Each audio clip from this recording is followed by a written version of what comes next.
नमस्कार, आप देख रहे हैं के न्यूज। मैं हूं आपके साथ सूरी चौहान। देवभूमि के दंगल में आपका स्वागत है। और आज दंगल में बात धाकड़ धामी का की धमक 3 साल में कितनी कड़क।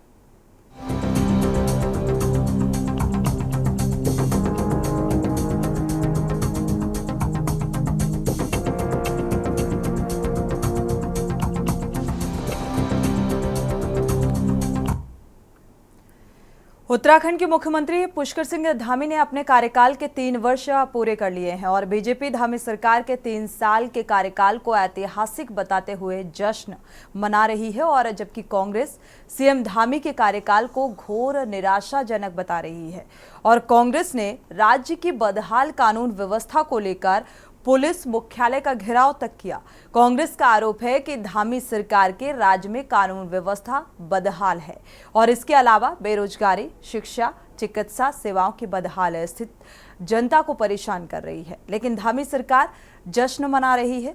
आपको बता दें कि 3 साल पहले उत्तराखंड के मुख्यमंत्री बनते ही पुष्कर सिंह धामी ने राज्य का सबसे युवा सीएम बनने का रिकॉर्ड बना लिया था। और 3 साल के कामकाज से धामी ने न केवल राजनीतिक विरोधियों को जवाब दिया, बल्कि कई अहम फैसलों से देश भर में धमक बना डाली। और कई राज्य उत्तराखंड के फैसलों का अनुसरण कर रहे हैं। प्रधानमंत्री मोदी और गृह मंत्री अमित शाह इन्हीं फैसलों की वजह से धामी की तारीफ भी कर चुके हैं। और धामी के इन फैसलों से बनी विशेष छवि के कारण देश भर में उन्हें स्टार प्रचारक बनाया गया।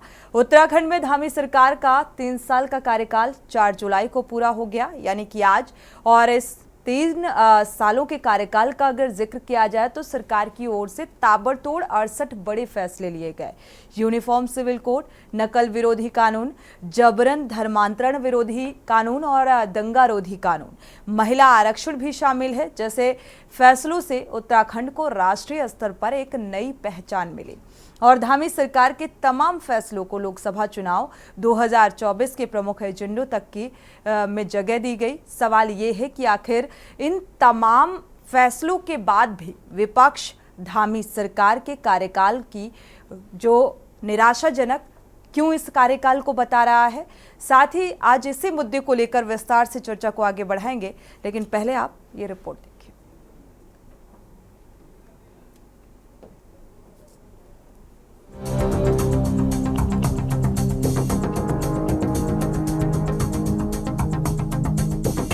उत्तराखंड राज्य के इतिहास में सबसे युवा मुख्यमंत्री होने का रिकॉर्ड बना चुके पुष्कर सिंह धामी ने अपनी सरकार का 3 साल का कार्यकाल पूरा कर लिया है। सीएम धामी ने इस मौके पर प्रधानमंत्री मोदी और राज्य की जनता का आभार प्रकट किया है। सीएम धामी का कहना है कि वो राज्य के विकास को लेकर लगातार कार्य कर रहे हैं। उन्होंने कहा कि सरकार महिला सशक्तिकरण, युवाओं के हाथों को रोजगार देने के साथ ही कई अन्य क्षेत्रों में कार्य कर रही है। आपको बता दें कि उत्तराखंड में धामी सरकार का 3 साल का कार्यकाल 4 जुलाई को पूरा हो गया है। इन 3 साल के कार्यकाल में सरकार की ओर से ताबड़तोड़ 68 बड़े फैसले लिए गए हैं। मुख्यमंत्री के फैसलों की संगठन भी जमकर सराहना कर रहा है। मैं सबसे पहले उत्तराखंड की देवतुल्य जनता को नमन करना चाहता हूं, उनको प्रणाम करता हूं, उनका धन्यवाद करता हूं, दिल से उनका आभार करता हूं कि और साथ में हमारे आदरणीय प्रधानमंत्री नरेंद्र मोदी जी का, अपने पार्टी के हाईकमान का, पार्टी नेतृत्व का, सभी का मैं दिल से आभार व्यक्त करता हूं कि मुझे देवभूमि उत्तराखंड के मुख्य सेवक के रूप में काम करने का दायित्व सौंपा गया। मुझे जिम्मेदारी दी गई। निश्चित रूप से इन 3 वर्षों में ऐतिहासिक रूप से निर्णय लिए गए। माननीय प्रधानमंत्री आदरणीय मोदी जी के नेतृत्व में और उनके मार्गदर्शन में उत्तराखंड के अंदर उत्तराखंड की जनता ने पहली बार किसी भी राजनीतिक दल को उत्तराखंड राज्य स्थापना के बाद दूसरी बार सरकार में आने का अवसर प्रदान किया। और हमने भी पहले दिन से संकल्प लिया था, जो हमारी पार्टी का मूल सिद्धांत है, पार्टी की मूल अवधारणा है, उसको लेकर देवभूमि उत्तराखंड को आगे बढ़ाने के लिए हर संभव प्रयास किया जाए। नौजवान युवाओं के लिए हमने जहां भर्ती प्रक्रियाएं पारदर्शी बनाई, नकल का अध्यादेश लेकर आए और पिछले 3 वर्षों में 14,800 सरकारी पदों पर भर्तियां की गई। देखिए, पुष्कर सिंह धामी जी का 3 वर्ष का कार्यकाल बेमिसाल कार्यकाल के रूप में मानता हूँ, क्योंकि कुछ चीज़ें ऐसी होती हैं जो इतिहास बन जाती हैं। उत्तराखंड जिससे मैं कहूँ तो मुख्यमंत्री पुष्कर धामी जी के नेतृत्व में हमने दोबारा सरकार रिपीट की है और 2/3 बहुमत से हमने सरकार बनाई है। दूसरा, देवभूमि के देवतुल्य स्वरूप को बनाए रखने में जितना बड़ा योगदान पुष्कर सिंह धामी जी का है वो उसकी चर्चा आज पूरे देश भर के अंदर है। खासतौर पर यूसीसी का कानून, जैसा मैंने कहा कि केवल संविधान के अंदर एक भाव रहता था कि यूसीसी लागू होनी चाहिए, लेकिन यूसीसी को लागू करने वाला भी देश का पहला राज्य उत्तराखंड बना है। जबरन धर्मांतरण, गरीब लोगों को लालच देकर और कुछ विभिन्न प्रकार के लालचों के माध्यम से जिस प्रकार से धर्मांतरण का एक क्रम इस देवभूमि के अंदर प्रारंभ हुआ था, उसको भी तोड़ने का काम पुष्कर सिंह धामी जी ने किया है। नकल विरोधी कानून की अवस्था पूरे देश के अंदर खड़ी हुई है और मैं कह सकता हूँ इसका आईना, इस नकल विरोधी कानून को भी देश के अंदर स्थापित करने का श्रेय अगर किसी मुख्यमंत्री को जाता है तो हमारे मुख्यमंत्री जी को जाता है। जबरन भूमि कब्जे का जो एक शौक कुछ लोग पाले बैठे थे, इस राज्य के अंदर पुष्कर धामी जी ने उस पर कठोरतम कार्रवाई करते हुए एक सख्त कानून बनाया। बता दें कि सीएम धामी ने महिलाओं को 30% क्षैतिज आरक्षण, 9 लाख से अधिक लोगों को निःशुल्क इलाज, देहरादून से कई शहरों के लिए हवाई सेवाओं के विस्तार, इन्वेस्टर समिट के आयोजन के साथ ही यूनिफॉर्म सिविल कोड, नकल विरोधी कानून, जबरन धर्मांतरण विरोधी, दंगारोधी कानून, महिला आरक्षण जैसे फैसलों से उत्तराखंड को राष्ट्रीय स्तर पर एक नई पहचान मिली है। धामी सरकार के तमाम फैसलों को लोकसभा चुनाव 2024 के प्रमुख एजेंडों तक में जगह मिली है। हालांकि कांग्रेस धामी सरकार के कार्यकाल को घोर निराशाजनक बता रही है। वहीं कांग्रेस ने बदहाल कानून व्यवस्था को लेकर पुलिस मुख्यालय का घेराव कर धामी सरकार के कार्यकाल में महिलाओं को असुरक्षित बताया है। देखिए, हम लोग आज जो प्रदर्शन कर रहे हैं पुलिस मुख्यालय का, वो इसलिए कर रहे हैं कि लगातार उत्तराखंड में बलात्कार की घटनाएं बढ़ती जा रही हैं और अभी एक हफ्ते पहले हरिद्वार में एक नाबालिग बच्ची के साथ गैंगरेप हुआ। उसके बाद कल चंपावत में जो हमारे माननीय मुख्यमंत्री जी की सीट है, वीआईपी सीट है, उसमें ये चौथी घटना हुई सामूहिक बलात्कार की। हम ये बोल रहे हैं कि इस प्रदेश का क्या शासन और प्रशासन क्या कर रहा है। इस तरह की घटनाएं लगातार इस प्रदेश में, जिसको हम देवभूमि बोल रहे हैं, उसमें क्यों हो रहे हैं? क्यों अपराधियों का हौसला इतना बुलंद है? हम चाहते हैं सरकार से और पुलिस प्रशासन से कि जब किसी बच्ची के साथ बलात्कार हो रहा है तो जो बलात्कारी हैं उनको जल्दी से जल्दी फास्ट ट्रैक कोर्ट में इस केस को चला के उनको फांसी की सजा दी जाए, ताकि एक एग्जाम्पल हम लोग प्रदेश में सेट करें और वो बच्ची या जो पीड़िता है, जो भी महिलाएं हैं जिनके साथ ये घटनाएं घटे, उनको कम से कम ये तो लगे कि इस प्रदेश की सरकार, इस प्रदेश का प्रशासन, इस प्रदेश का शासन हमारे साथ है। कैसे बड़ी उपलब्धि हो गई? सरकारी धन से कोई आयोजन करना कौन सी बड़ी उपलब्धि है? सारा तंत्र आपके पास है, सरकारी धन आपके पास है, आपने ऑर्गेनाइज कर दिया, लेकिन नतीजा क्या निकला वो बड़ी उपलब्धि होती। यदि यहाँ के हजारों लाखों युवाओं को रोजगार मिलता, कोई निवेश यहाँ पर आता, और यदि आया है तो फिर श्वेत पत्र जारी करना चाहिए। आज 3 साल के इस शुभ मौके पर श्वेत पत्र जारी कर दीजिए ना। त्रिवेंद्र सरकार के समय पर तो नतीजा सिफर रहा, आपके समय पर नतीजा इन्वेस्टर समिट का क्या रहा? कितनी लागत लगी, प्रदेश का कितना धन खर्च हुआ और कितना जो है यहाँ निवेश आ चुका है धरातल पर, कहाँ किस किस विभाग में कौन कौन सी फैक्ट्रियां डल रही हैं, ये पता तो चले, उद्योगों का पता तो चले। वहीं दूसरी ओर सीएम हेल्पलाइन जो इन्होंने जारी करी, उसकी बहुत तारीफ की जा रही है, जबकि 2 दिन पहले सीएम हेल्पलाइन में महीनों से पड़ी हुई शिकायतों का फॉलो अप अधिकारियों ने नहीं किया था। ये स्वयं मुख्यमंत्री ने जो है फटकार लगाई अधिकारियों को और कर्मचारियों को। देखिए, कांग्रेस खुद इतनी निराशावादी हो चुकी है इस समय, क्योंकि हताशा उनके पास है। इस वक्त 5 की 5 लोकसभा सीट भारतीय जनता पार्टी की झोली में आई है, इससे भी वो इतने निराश हैं और बौखलाहट है उनके अंदर, और इसीलिए उनको शायद जो भारतीय जनता पार्टी की सरकार है, जिन्होंने इस प्रदेश को चौमुखी विकास के साथ साथ इतने अच्छे और कठोर कानून बनाने का काम किया, जिसमें भ्रष्टाचार मुक्त सरकार देने का काम किया, जिसमें नकल विरोधी कानून देने का काम किया, दंगा विरोधी कानून देने का काम किया, तमाम जो हमारी संपत्तियां लोग कब्जा लेते थे उनसे छुटकारा दिलाने का काम किया। तो मुझे लगता है कि कांग्रेस को ये सब चीज़ें नहीं दिखाई देती। कांग्रेस को अपना वो कार्यकाल याद करना चाहिए जिसमें वो आखंड तक भ्रष्टाचार में डूबी थी और लिप्त थी। आज कम से कम धामी सरकार ने इस तरह के कानून बनाकर यहाँ पर जो लोग घटनाओं को अंजाम दे करके चले जाते हैं उनका सत्यापन करने का काम धामी सरकार कर रही है। जो लोग गलत काम करते हैं, महिलाओं का शोषण करते हैं, उनको जेल में डालने का काम करती है। तो कांग्रेस को शायद ये कुछ नहीं दिखाई देता। केवल और केवल आज कांग्रेस हताश और निराश है, इसीलिए अपने प्रदर्शन के माध्यम से उस बौखलाहट को जाहिर कर रही है। और जनता ने उन्हें आईना दिखाने का काम किया है। पांचों की पांचों लोकसभा सीट भारतीय जनता पार्टी की झोली में देने का काम किया और दोनों विधानसभा जिन पे उपचुनाव हो रहा है ये भी भारतीय जनता पार्टी की झोली में जा रही है। कुल मिलाकर धामी सरकार ने अपने कार्यकाल के 3 साल के कार्यकाल को पूरा कर लिया है। भाजपा एक और जहां धामी सरकार के कार्यकाल को ऐतिहासिक बता रही है, तो वहीं दूसरी ओर कांग्रेस धामी सरकार के कार्यकाल को घोर निराशाजनक बता रही है। सवाल यह है कि आखिर इन तमाम फैसलों के बाद भी विपक्ष धामी सरकार के कार्यकाल को घोर निराशाजनक क्यों बता रहा है। Uttarakhand desk report. बिल्कुल, ये सवाल बेहद महत्वपूर्ण है कि अगर विपक्ष ये सवाल उठा रहा है तो क्यों उठा रहा है।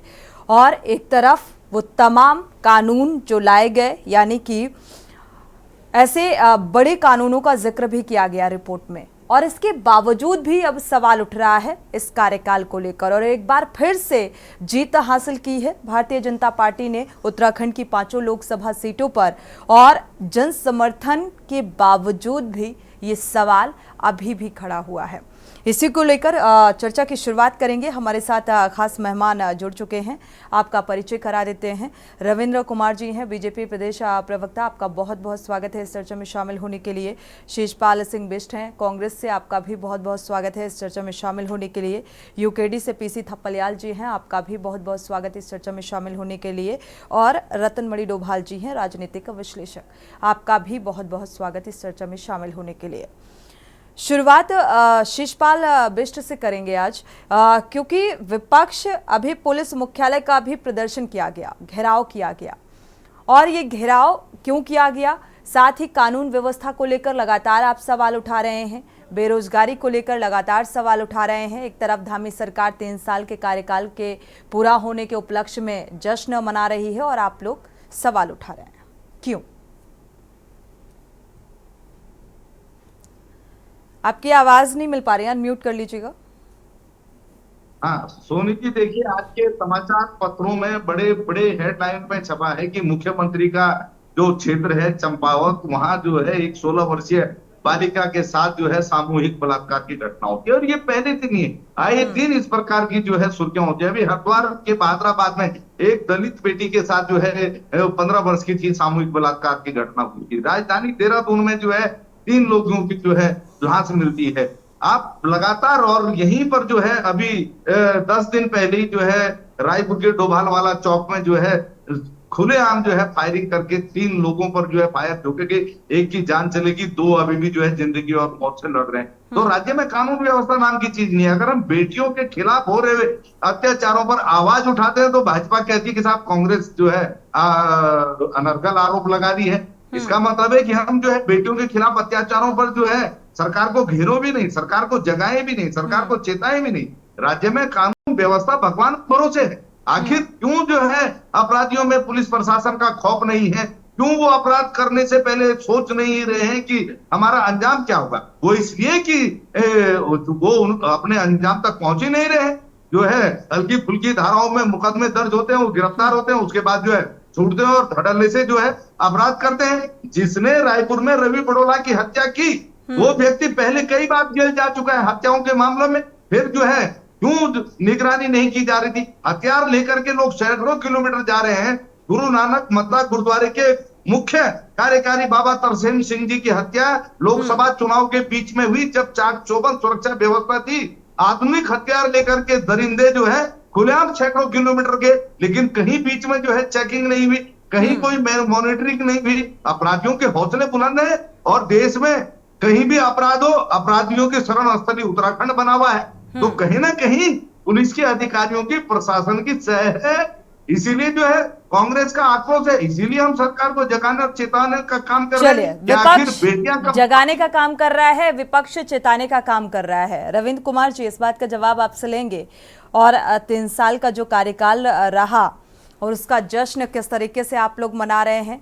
हालांकि इस 3 साल के कार्यकाल पूरा होने पर बधाई भी आपको, लेकिन जो विपक्ष के सवाल हैं ये बेहद महत्वपूर्ण हैं। लगातार कानून व्यवस्था को लेकर, बेरोजगारी को लेकर सवाल उठाए जाते रहे हैं, और आज पुलिस मुख्यालय में प्रदर्शन भी किया।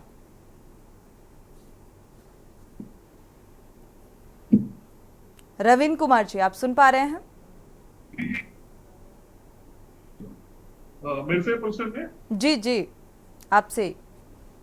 देखिए मैं सबसे पहले तो 3 वर्ष पूरे होने पे ऐतिहासिक जिस प्रकार से माननीय धामी जी के नेतृत्व में इस प्रदेश में लगातार प्रगति के पथ पर आगे बढ़ रहा है, तो बहुत बहुत बधाई शुभकामनाएं दूंगा। और दूसरी बात, जिस प्रकार से कांग्रेस के माननीय प्रवक्ता ने बड़ी लंबी चौड़ी बातें कही, अपराध कहीं भी हो, चाहे 12 साल की लड़की के साथ हो या कांग्रेस की पूर्व प्रवक्ता राधिका खेड़ा के साथ हो या लड़की हूं लड़ सकती हूं की ब्रांड एम्बेसडर के साथ राहुल जी के निवास स्थान पे बदतमीजी हो, पिटाई करना हो और उठाकर बाहर फेंक देना हो, अपराध अपराध है। लेकिन हमारे और इनमें फर्क सिर्फ इतना है कि हमारे अपराध होने पर हमारी सरकारों द्वारा, चाहे वो कितना शक्तिशाली हो, कितना बड़ा हो, कोई हो, तुरंत उसको सजा पकड़ के उसको सजा दिलवाने के लिए न्यायालय के सामने उपस्थित किया जाता है। आप कैसे सजा दी जाती है रविंद्र जी? कैसा अपराध के हिसाब से जो सजा दी जाती है, तो आखिर अपराधियों के जहन में फिर डर क्यों नहीं? अपराध नहीं होना चाहिए जी। देखिए, मैं वही आ रहा हूँ। डर इसलिए नहीं है सोनी जी, राधिका खेड़ा एक छोटा नाम नहीं है, कांग्रेस की बड़ी प्रवक्ता थी। उसने चैनल पे बैठ के कहा कि मेरे को कुंडी लगा ली और मैं डर गई, मेरे साथ बदतमीजी करी। आप बताइए कौन सा अपराधी गिरफ्तार हुआ इन्होंने, इनका कांग्रेस का बड़ा नेता? मुझे बताइए, यही कारण है कि डरता नहीं है अपराधी, इनकी सोच, इनके कारण। वो लड़की लड़ सकती हो का ब्रांड एम्बेसडर जिसे प्रियंका गांधी ने यूपी चुनाव में बनाया था, उस लड़की को सरेआम पीटा गया उसके बाप के सामने। अभी इसका क्या करें? 16 वर्षीय जो बच्ची है, लड़की के साथ जो रेप किया गया, इसको लेकर अपराधी को क्या सजा दी गई? अभी तो सरकार आपकी है ना। सुनिए, देखिए, जिन्होंने अपराध किया, अपराध किसी के साथ हो, मैंने पहली बार कहा, ये बहुत गलत है। ऐसे लोगों को सजा कठोर से कठोर मिलती है। ऐसे अपराधियों को तुरंत उनकी गिरफ्तारी हुई है, न्यायालय के सामने पेश हुआ, उनको जो सजा न्यायालय देगा, कठोर से कठोर दंड दिलवाने का काम सरकार का है, पुलिस प्रशासन का है, एविडेंसों का है। जो भी इसमें होगा वो एक्शन भरपूर तरीके से लिया गया। लेकिन मेरा दूसरा प्रश्न कांग्रेस से है ना, आप मुझे बताइए, राधिका खेड़ा ने स्पष्ट रूप से अभी सत्ता में नहीं है कांग्रेस। रविंद्र कुमार जी, पहले तो ये देखिए, आप सवाल पूछते हैं, आप एंकर से भी सवाल पूछते हैं, आप विपक्ष से भी सवाल पूछते हैं। हालांकि सवाल पूछने का काम मेरा है तो मुझे करने दीजिए, आपका काम है जवाब देना। प्लीज आप जवाब दीजिए। आप विपक्ष से कैसे सवाल पूछ सकते हैं? अगर विपक्ष सवाल उठा रहा है रविंद्र जी, तो उन सवालों के जवाब तो आपको देने पड़ेंगे। लड़की हूं लड़ सकती हूँ वाले जो ब्रांड एम्बेसडर थी, उसमें चुप क्यों हो जाते हैं? आप मुझे एक उदाहरण बताइए कि हमने देखिए, वो 2 लोग थे जिन्होंने कुंडी बंद करके राधिका खेड़ा के साथ बदतमीजी करी थी, हमने दोनों को जेल भेज दिया। बताइए भेजा या नहीं भेजा? कहाँ है वो? कौन लोग हैं? उसके नाम तक बताया। उसने स्पष्ट रूप से आज भी चैनलों पे और सोशल मीडिया पे राधिका खेड़ा जी का इंटरव्यू है, क्यों नहीं है? भाई, साक्षात महिला का तो खुद दिया हुआ बयान ही बहुत बड़ा बयान होता है। तो ये देखिए, दोहरा चरित्र है। लेकिन हाँ, ये जरूर है, अपराध किसी के साथ भी हो, कोई भी हो, महिला के साथ हो, पुरुष के साथ हो, बच्चे के साथ हो, उसको सजा देना, कठोर से कठोर सजा देना सरकार का काम है कि ऐसे अपराधियों के खिलाफ एविडेंस इकट्ठे करके कोर्ट के सामने प्रस्तुत करे। और कोर्ट से भी मेरा निवेदन है, जल्द से जल्द ऐसे लोगों को चलिए, बड़ी से बड़ी, ठीक है, कठोर से कठोर। ठीक है। लेकिन अगर सरकार शिद्दत और ईमानदारी से काम कर रही है, तो ये कानून व्यवस्था को लेकर सवाल नहीं खड़े होने चाहिए, या आपराधिक घटनाएं जो बढ़ रही हैं वो थमनी चाहिए। हमारे साथ यूकेडी प्रवक्ता भी जुड़े हुए हैं, शिषपाल, माफ कीजिएगा, पीसी थपलियाल जी। पीसी थपलियाल जी, 3 साल का कार्यकाल जो है वो पूरा हो चुका है धामी सरकार का, तो कितने धाकड़ धामी इन 3 सालों में नजर आए? हालांकि विपक्ष तो सवाल उठा ही रहा है। जो वर्तमान मुख्यमंत्री हैं धामी जी, उनको जनता ने हरा दिया था, लेकिन दिल्ली वालों का थैंक गॉड कि उन्होंने उनको जिताकर हमारे सिर पे बिठा दिया। अब उन्होंने आकर पहले मझार उजाड़ी, धर्मांतरण पे कानून बनाया, उसके बाद उन्होंने यूनिफॉर्म सिविल कोड बनाई, उसके बाद उन्होंने कठोर कानून बनाया नकल विरोधी। अब समस्या ये है कि जो बेसिक नीड है जनता की, यानी जो जिस पहाड़ ने पृथक राज्य उत्तराखंड की लड़ाई लड़ते हुए 42 युवाओं की शहादत दी है, वो आज सवाल पूछ रहा है कि शिक्षा, स्वास्थ्य और रोजगार के ऊपर आज भी वो खून के आंसू रो रहा है मैडम। आज भी पहाड़ की हालत बद से बदतर हो गई है। ये वोट मांगते हैं अपने दिल्ली के बड़े बड़े नेताओं के बूते, ये यहाँ पे चुनाव जीतते हैं, वो लोग भी, उनके वादे भी तमाम झूठा निकला। क्योंकि हाल में ही जब हमने देखा कि हमारे पौड़ी के सांसद को ये कहकर ले गए कि तुम सांसद नहीं, तुम मंत्री चुन रहे हो, तो ऐसे झूठों पर हम कैसे विश्वास करें जो आज झूठा पूरा चिट्ठा दिखाकर 3 साल का अपना बता रहे कि हमने बहुत बड़ा काम किया। लेकिन पीसी थपलियाल जी, जनता तो विश्वास कर रही है ना, उत्तराखंड की जनता ने विश्वास एक बार फिर से जताया। जनता भोली भाली है। जब प्रदेश का अध्यक्ष बोल रहा है कि हमने यूनिफॉर्म सिविल कोड लगाया और पूरे हिंदुस्तान ने अप्रिशिएट किया, अरे वो यूनिफॉर्म सिविल कोड उसको मालूम नहीं है कि लगाएंगे। राज्यसभा में भी भेज दिया इन्होंने, क्योंकि मोदी जी को ऐसे लोग चाहिए जो दिमाग के पैदल हो। उनको ऐसा कैसे बोल दिया अध्यक्ष ने ऐसा कि यूनिफॉर्म सिविल कोड लागू किया हमने और पूरे हिंदुस्तान इसका अप्रिशिएट कर रहा है। जो डिफेक्टिव यूनिफॉर्म सिविल कोड, जिसमें कि ये दिखाया गया कि ये जो ट्राइबल है उनको बाहर कर दिया गया है उस यूनिफॉर्म सिविल कोड से, और साथ में जो लोग 1 साल तक यहाँ रहेगा वो यहाँ का स्थायी निवासी बन जाएगा। ऐसा डिफेक्टिव यूनिफॉर्म सिविल कोड लागू करने पे भारतीय जनता पार्टी की, ये सोचिए कि जनता रोक देगी इसको जब ये लागू करेंगे। लेकिन इनके नेता चिल्ला चिल्ला के कह रहे हैं कि पूरा हिंदुस्तान खुश है, और इनका मुख्यमंत्री दौड़ भी रहा था जगह जगह अन्य राज्यों में, और जबकि उसको कोई बुला नहीं रहा था। वो तो फलाने जगह जा रहा, आंध्रा जा रहा, तमिलनाडु की मैंने यूनिफॉर्म सिविल कोड लगाया। लेकिन घनश्याम गोपाल रोजगार के मामले में आज उपनल कर्मचारियों को किस तरह से सड़कों में फेंक रहे हैं ये, क्योंकि इनको उपनल कर्मचारियों को भी तनख्वाह देने के लिए पैसा नहीं है। आज जो कुछ बोल रहे हैं सारे झूठ का पुलिंदा है। और सच ये है कि आज आप देख रहे हो कि स्मार्ट सिटी के नाम पे देहरादून का डर्टी सिटी बनकर हमारे सामने खड़ी है।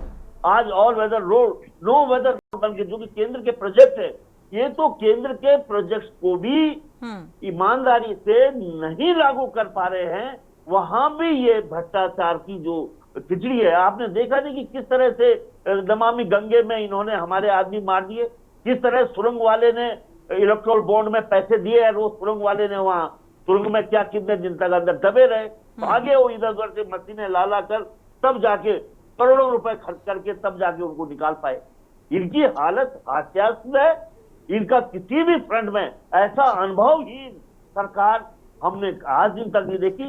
ये अभागा उत्तराखंड में क्यों ये अनुभवहीन लोगों की जमात हमारे ऊपर थोपी गई है, ये हमें नहीं मालूम। लेकिन विपक्ष के हिसाब से देखा जाए तो भारतीय जनता पार्टी जो है, जो सत्ता है, वो अनुभवहीन है। और कहा जाता है कि भारतीय जनता पार्टी में ज्यादा पढ़े लिखे नेता और सांसद हैं, और उसी हिसाब से रणनीति तय होती है और सत्ता चलाई जाती है और कार्य किए जाते हैं। वक्त एक छोटे से ब्रेक का है। ब्रेक से जब वापस लौटेंगे तो रतनमणि डोभाल जी का रुख करेंगे और प्रतिक्रिया जाहिर करेंगे। वक्त एक छोटे से ब्रेक का।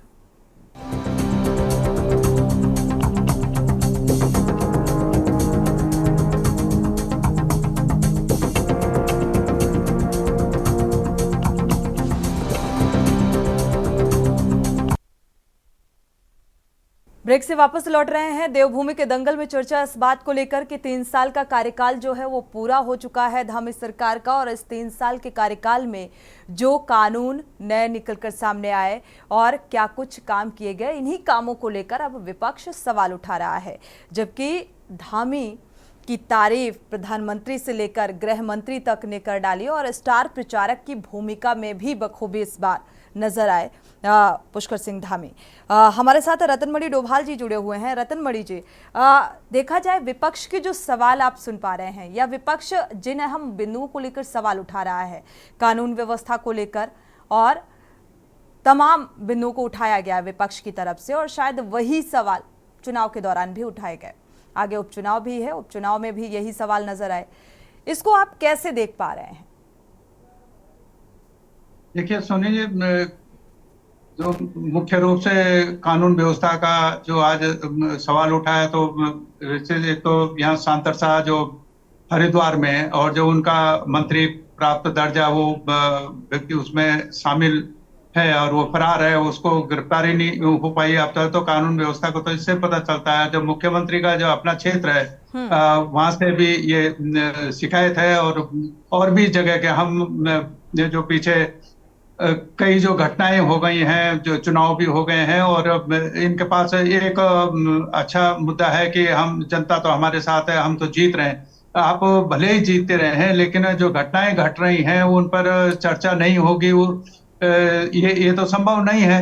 और ये नहीं कह सकते कि कांग्रेस के यहाँ आपके यहाँ ये हुआ तो आप दो घटनाओं को मिला के दोनों ही बच जाए, ये भी मेरे हिसाब से ठीक नहीं है। लेकिन मेरा ये मानना है कि अब मोदी जी ये बात कह सकते हैं कि 70 साल में कुछ नहीं हुआ, लेकिन मैं ये नहीं कह रहा हूं कि 24 साल में उत्तराखंड राज्य बना तो कुछ नहीं हुआ। कुछ तो हुआ, लेकिन इस राज्य में आके जो दिक्कत जो हमारे आ रही है, जो मैं कई बार पहले चर्चा कर चुका हूं कि जिस राज्य की उत्तराखंड की जो विशेष भौगोलिक परिस्थितियां हैं, जिसके कारण उत्तराखंड राज्य के जरूरत पड़ी, महसूस की गई और वो मिला।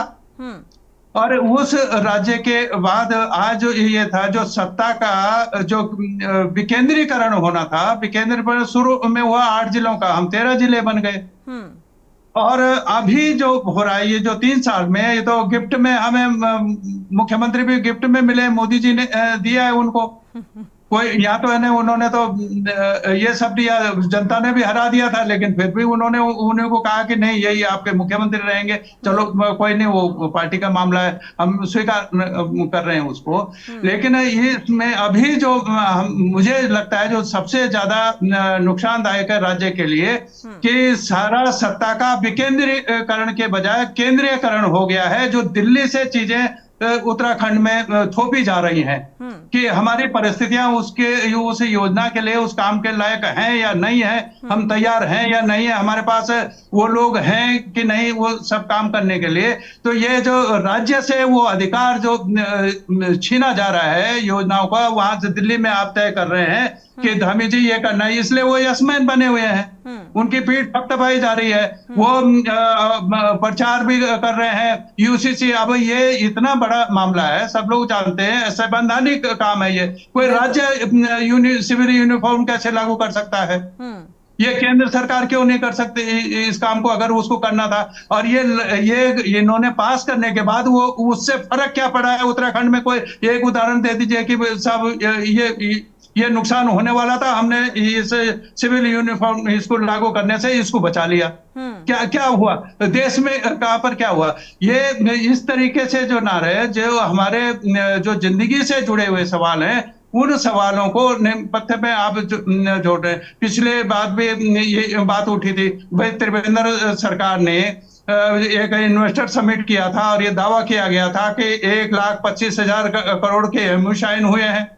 वो कहाँ गया इन्वेस्टमेंट? और ये अभी जब जो चुनाव में जाना था 19 में दिसंबर में इन्होंने समिट किया। विपक्ष पूछ रहा है रतनमणि जी, जो सत्ता पक्ष को लगता है कि ये विपक्ष का काम है और निराशा है विपक्ष की, क्योंकि सत्ता में काबिज नहीं हो पाई, तो ये सवाल उठाना बनता है। नहीं, मैं ये देखिए, मैं ये कह रहा हूँ, मैं तो कह रहा हूँ कि ये एक डीजीपी के खिलाफ जितने इतना बड़ा अपराध किया, जंगल कटवा दिया, उसको 10 साल लगे उसके रिपोर्ट दर्ज करने में, और वो भी भारतीय जनता पार्टी का जो नेता है उसकी मेहनत से वो लगा रहा रविंद्र जुगरान, तब उसके डीजीपी के खिलाफ मुकदमा दर्ज हुआ है।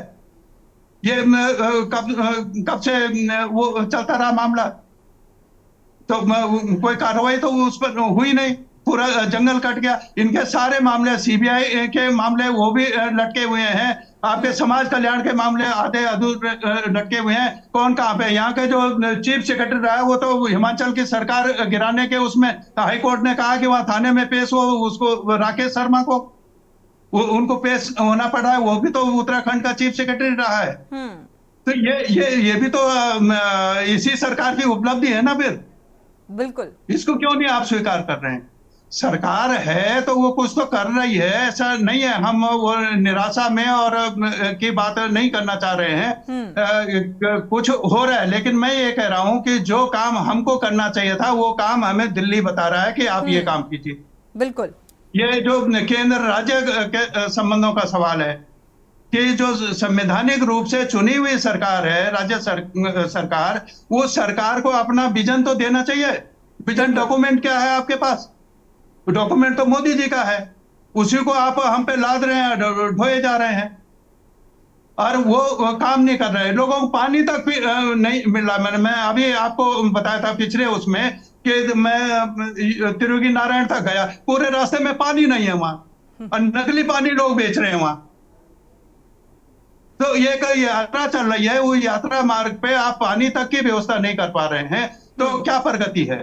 बिल्कुल, लाखों लोग आ गए हैं, आप इनका जोर उस संख्या पे रहता है कि हम जीत गए, इतनी सीटें जीत गए, तो आप पेट थपथपा ली, तो अच्छी बात है, उसकी तो बधाई देते हैं हम लोग उनको कि आप जीत गए हैं।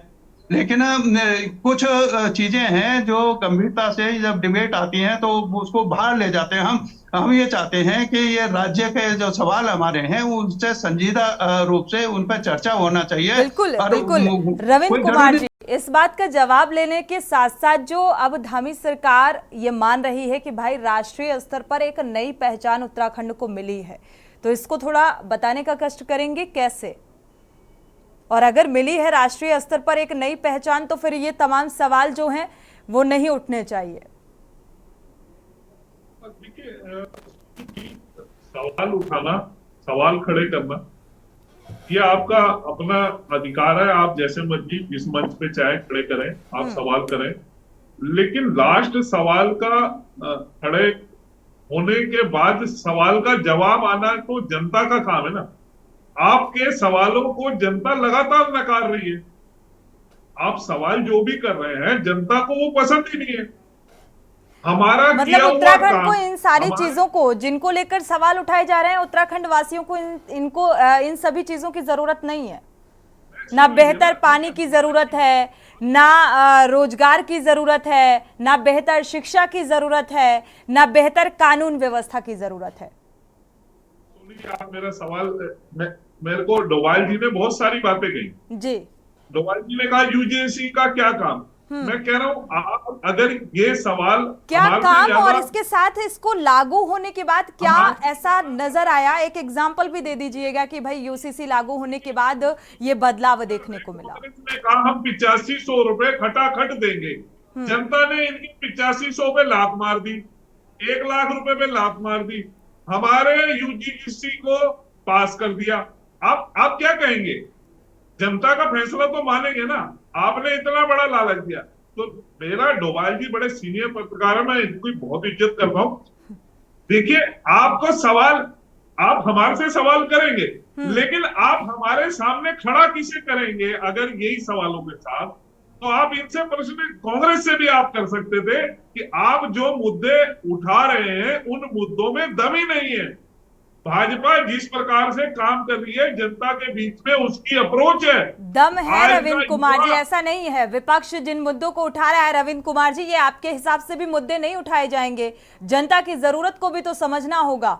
अब जनाधार किस लिहाज से जनता ने आपको दिया, तो मुझे लगता है उस हिसाब से ये नहीं भूलना चाहिए कि आखिरकार उत्तराखंड वासियों को जरूरत क्या है, इसको नहीं भूलना चाहिए। और दूसरी आपने कहा कि विश्व स्तर पे किस पहचान बन रही, विश्व स्तर पे आज इसलिए पहचान बन रही है, आज जिस प्रकार से तीर्थाटन पर्यटन को लेके लोगों की भारी उत्साह है इस प्रदेश में आने की, और हर बार हर साल का रिकॉर्ड पर रिकॉर्ड बन रहा है। यात्रियों के आने का सिलसिला आ रहा है। यही आंकड़े रविंद्र कुमार जी, अच्छी बात है कि इस बार आपको आंकड़े जो हैं वो ज्यादा नजर आए, लोगों की संख्या यहां पर ज्यादा नजर आई, लेकिन अव्यवस्थाओं के अभाव में वो तमाम श्रद्धालु जो चारधाम यात्रा के लिए पहुंचे हुए थे उन्हें आधे रास्ते वापस जाना पड़ा। उसका क्या, उसकी जिम्मेदारी कौन लेगा? देखिए सोनी जी, मैं इस बात से बिल्कुल डिनाई नहीं करूंगा। कहीं ना कहीं कुछ ना कुछ व्यवस्थाओं में हो सकता है कहीं कमी रह गई हो, लेकिन उसके कारण से आप ये लगाइए कि कहीं से कहीं तक लोगों के जोश में कमी नहीं आई है। लोगों का जोश कम नहीं है, लोगों की आस्था कम नहीं है, लोगों को यहाँ का इसके लिए आपका जो जवाब निकलकर रविंद्र कुमार जी सामने आ रहा है उससे यही लगता है कि उसकी जिम्मेदार भी जनता ही है। सरकार जिम्मेदार नहीं है, जनता जिम्मेदार है। देखिए व्यवस्थाएं हो सकता है 19-20 कहीं पे कम हो कहीं पे ज्यादा हो, जहाँ पे अच्छी वहां के लिए किसी ने प्रशंसा नहीं करी। हाँ, जहाँ पे खराब हुई वहां को लेके जरूर पिन आउट किया गया, पॉइंट आउट किया गया। मैं इसीलिए कहता हूं, मैं हर चैनल में जब भी बैठता हूं कहीं ना कहीं हम अपनी जो समस्या है उसको इतना बड़ा चढ़ा के दिखाते हैं, जिसके कारण जो हम उत्तराखंड की भारतीय जनता पार्टी या केंद्र की सरकार एक आभा मंडल बनाती है, उसे कहीं ना कहीं नुकसान पहुंचाने का। चलिए रविंद्र कुमार जी, केंद्रीयकरण शब्द का इस्तेमाल किया डोभाल जी ने, इसका जवाब देंगे? केंद्र से केंद्रीयकरण शब्द का इस्तेमाल किया कि सारी चीजें जो हैं वो केंद्र के हाथ में हैं, और केंद्र से ही क्या अब उत्तराखंड राज्य जो है वो संचालित होगा, वहां की सारी जो व्यवस्थाएं हैं वो चुस्त दुरुस्त होंगी? देखिए ये तो डोभाल जी का अपना कहना है, मैं इस बात से इत्तेफाक नहीं करता। पूर्ण रूप से इस प्रदेश की जनता ने माननीय मुख्यमंत्री के नेतृत्व में जिस प्रकार से खुले हैंड से काम कर रहे हैं, अपने डिसीजन अपने आप ले रहे हैं। और देखिए खाली चलिए केंद्रीयकरण मतलब राज्यकरण खत्म होगा, मंत्री को देश भर में लोकप्रियता हासिल है, देश भर में लोकप्रियता हासिल है। आप ऐसे मुख्यमंत्री के बारे में कहेंगे इन्हें कोई चला सकता है? अरे मुख्यमंत्री हमारे जो है, हमें गर्व करना चाहिए कि हमारे को इतना कार्यशील मुख्यमंत्री मिला है जो 24 घंटे काम जनता की सेवा में लगा हुआ है। ऐसे अच्छी बात है, लेकिन फिर भी जनता परेशान है कि बेरोजगारी बढ़ रही है, महंगाई बढ़ रही है, पलायन रुक नहीं रहा है, पानी के लिए लोग अभी भी जो है जद्दोजहद कर रहे हैं, जो कि कहा जाता है पहाड़ का पानी, और ये लगातार पहाड़ का पानी चाहे ऊर्जा वाला एक प्रदेश कहा जाता है। तो ये तमाम सवाल भी खड़े हो रहे हैं। अगर इतना काम किया जा रहा है तो भाई वो काम नजर भी तो आना चाहिए कि महज कागजों तक ही सीमित रखेंगे आप लोग। शिषपाल जी का रुख करेंगे। शिषपाल जी, विपक्ष लगातार मुद्दे उठाता है, लेकिन वो मुद्दे जनता को पसंद नहीं, ऐसा मानना है बीजेपी प्रवक्ता का, या फिर जनता को जरूरत किस चीज की है, उन मुद्दों तक विपक्ष पहुंच नहीं पा रहा है? देखिए सोनी जी, भारतीय जनता पार्टी के प्रवक्ता सत्ता के अहंकार में ऐसी बात करते हैं, ये भूल रहे हैं कि सरकार भी जनता चुनती है और विपक्ष को भी जनता चुनती है, और जो है जनता ने कांग्रेस को जो है जन मुद्दों की चौकीदारी की जिम्मेदारी सौंपी, और हम लगातार जो है जनता के हित में आवाज उठा रहे हैं। और ये कहते धामी जी 24 घंटे काम कर रहे हैं, विकास के मामले में झंडे गाड़ दिए हैं। मैं बताता हूं, कल ही के अखबार में समाचार छपा है, बड़कोट में जो है वहां की जनता 1 महीने से ज्यादा समय हो गया धरने पे बैठी हुई कि उनको पीने का पानी जो है उपलब्ध नहीं हो रहा है। 300 लोगों ने देश के प्रधानमंत्री को पत्र लिखा है कि हमारी गुहार सुनी जाए। राज्य सरकार का कोई मंत्री, कोई अधिकारी उनकी जो है समस्या को सुनने के लिए तैयार नहीं है। ये विकास है कि पीने का पानी भी लोगों को उपलब्ध नहीं हो रहा। और आज ही का समाचार पत्र है ये दैनिक जागरण, ये देखिए बड़े बड़े अक्षरों में समाचार छपा है कि 1011 प्राथमिक स्कूलों में लड़कियों के लिए शौचालय नहीं है, जबकि इसी वर्ष समग्र शिक्षा के लिए 1196 करोड़ रुपए केंद्र से मिले हैं धनराशि। आखिर कहां जा रहा है ये पैसा, अगर बेटियों के लिए शौचालय भी आप जो है प्राथमिक स्कूलों में उपलब्ध नहीं करा पा रहे हैं? लगातार प्राथमिक स्कूल जो है बंद हो रहे हैं, स्कूलों में बच्चे नहीं है, जाएंगे भी कैसे जब उनके पास फर्नीचर नहीं होगा, पढ़ने के लिए किताब नहीं होगी, जो है शौचालय तक जो है उपलब्ध नहीं होंगे। और स्वच्छ भारत मिशन जो है 10 साल से चल रहा है, बड़े बड़े दावे हो रहे हैं, हजारों लाखों करोड़ रुपए उस पर खर्च किया जा रहा है। आप अगर मूलभूत सुविधाएं भी बच्चों को नहीं उपलब्ध करा पा रहे, आम नागरिक को जो पेयजल की सुविधा उपलब्ध नहीं करा पा रहे, राजधानी देहरादून में ही सोनी जी आपने देखा हर वार्ड में जो है पेयजल की समस्या थी, हमें धरना प्रदर्शन करना पड़ा, सरकार को चेताना और जगाना पड़ा। और स्मार्ट सिटी के नाम पर जो है क्या हुआ, आप देखिए 2 दिन की बारिश में पोल खुल गई, सड़कों में आप जो है गाड़ी से नहीं निकल सकते, पैदल निकलना तो दूर की बात है। ड्रेनेज की समस्या जो है नहीं सुलझा पाए आप बड़े बड़े दावे करने के बाद। तो कैसा विकास हो रहा है, ये तो राजधानी देहरादून में ही दिख रहा है। और कितना जो है तो रोजगार उत्तराखंड की हमारे जनता प्रदेश विकास में चाहती नहीं है ना। अभी रविंद्र कुमार जी की जो बात निकलकर सामने आई उससे तो यही साफ होता है कि भाई उत्तराखंड की जनता ने अगर एक बार फिर से जनाधार दिया है, अपना जन समर्थन दिया है, तो उसको ये सारी चीजें नहीं चाहिए।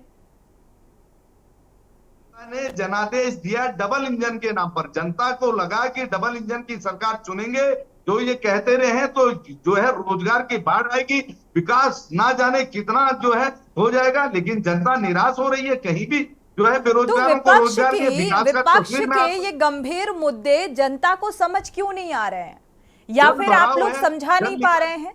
नहीं है जी, सोनी जी कुछ कह रहे थे। शिषपाल जी, जनता को आखिर ये बात क्यों नहीं समझ में आ रही है? विपक्ष जो मुद्दे उठा रहा है वो जनता क्यों नहीं समझ पा रही, या फिर आप लोग समझा नहीं पा रहे हैं? नहीं, निश्चित तौर पर जनता जनार्दन समझ रही है। और भाजपा ने लोकसभा चुनाव में 2019 में जो प्रदर्शन किया था, आप देखिए 2024 में भाजपा की लीड घटी है। भाजपा का जो है जो दावा था कि 5 लाख वोटों के अंतर से हर लोकसभा सीट जीतेंगे, वो दावा जो है खुद साबित हुआ। हाँ, हम भी जो है जीत दर्ज नहीं करा पाए, तो हम भी आत्मचिंतन और मंथन करने का जो है काम कर रहे हैं और जनता के बीच जा रहे हैं हम। भाजपा की जो जन विरोधी नीतियां हैं, जो नाकामी है, लगातार जनता को जगाने का काम कर रहे हैं। और देखिए आने वाले समय में निश्चित तौर पर जनता भाजपा को सबक सिखाने का काम करेगी, ऐसा मेरा पूरा विश्वास है। चलिए, ऐसे ही लोकसभा चुनाव से पहले भी आप लोग बोल रहे थे, लोकसभा चुनाव के बाद हालांकि नतीजे भी सामने आ गए। अब आगे देखना होगा कि भैया क्या झंडे विपक्ष गाड़ता है या किन मुद्दों के आधार पर जनता के बीच विपक्ष जाता है। यूकेडी प्रवक्ता का रुख कर लेते हैं पीसी थपलियाल जी का। पीसी थपलियाल जी, क्योंकि 68 बड़े फैसले लिए गए हैं 3 सालों में, धामी सरकार ने लिए। यूनिफॉर्म सिविल कोड जो हाईलाइटेड है, नकल विरोधी कानून, जबरन धर्मांतरण विरोधी, दंगा विरोधी कानून और महिला आरक्षण। इन कानूनों के आधार पर कितना इम्प्लीमेंटेशन नजर आया धरातल में आपको? देखिए, ये धर्मांतरण हो गया, यूनिफॉर्म सिविल कोड हो गया, ये जनता के जन्मदिन नहीं। इन्होंने जो इनकी राजनीति धर्म के आधार पर चलाते हुए, इनको तो विकास नीति करनी चाहिए थी, लोगों को शिक्षा, रोजगार, स्वास्थ्य जो मुहैया करानी चाहिए थी, वो न करके उन कामों को कर रहे हैं, जैसे मझार उजाड़ने का काम, यूनिफॉर्म सिविल कोड लाने का काम, धर्मांतरण का कानून बनाने का काम। तो उससे लोग दिग्भ्रमित हो गए। वो ये बोल रहे कि क्यों हमें वोट मिल रही। इनका जो प्रचार तंत्र है वो ये नहीं बोलता कि तुम अपने, अभी आप उनको बोलोगे कि क्या क्या अचीवमेंट हुआ इन 3 सालों में, तो प्रवक्ता कुछ भी नहीं बता पाएगा।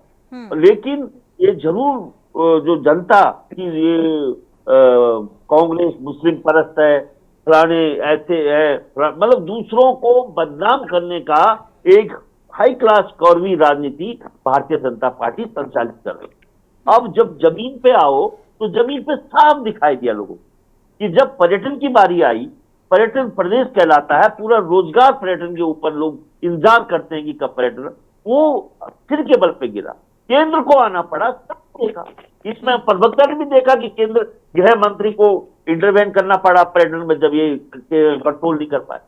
वन आदमी, जंगलों का प्रदेश, उसमें वन आदमी को कंट्रोल नहीं कर पाए। इनके सांसद को नीति आयोग के पास जाना कि प्रभु आप कुछ ऐसे बनाओ कि जिससे कि या हम ये जो हमारी राज्य सरकार है, ये बच्चे जाने की किस तरह से वन नागरिक कंट्रोल की जाए। तीसरा,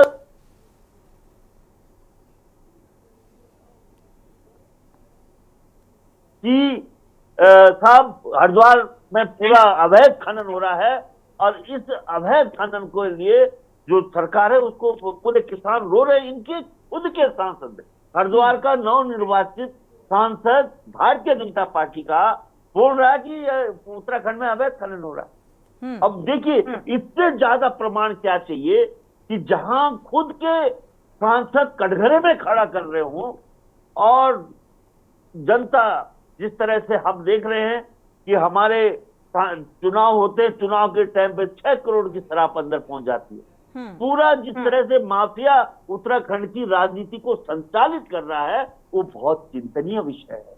वो इतना चिंतनीय है कि इसके लिए तमाम जो बुद्धिजीवी लोग हैं, इंक्लूडिंग भारतीय जनता पार्टी के अंदर जो लोग हैं, आपने देखा होगा कि खुद मोहन भागवत जी ने राष्ट्रीय लेवल में बोला कि भाई अहंकारी राजनीति खत्म करनी पड़ेगी, क्योंकि जो कोई भी बोलता है अहंकार में बोलता है।